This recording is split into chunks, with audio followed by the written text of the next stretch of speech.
আসসালামু আলাইকুম। সবাইকে ঈদ উল আজহার গোস্ত মোবারক।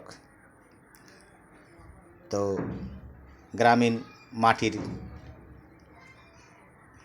প্লেট এবং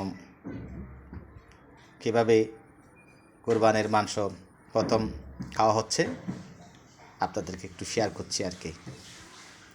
তো নিলাম গ্রামীণ ঐতিহ্য চট্টগ্রামের মেজবানের মাংসের মতো রান্না করেছে আমার গিন্নি সুন্দর করে। খুব চমৎকার হয়েছে, সুস্বাদু হবে আশা করি। নিলাম পরিমাণ মতো, তারপরে কাঁচামরিচ, পেঁয়াজ। এটা তো আমাদের মেজবানের একটা ঐতিহ্য। তো দেখা যাক, বিসমিল্লাহ করে আমরা শুরু করি। বিসমিল্লাহ। মাশাআল্লাহ, আলহামদুলিল্লাহ, হেভি, দারুণ স্বাদ।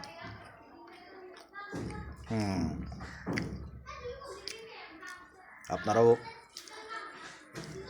ঈদের কোরবানির মাংস খাবেন।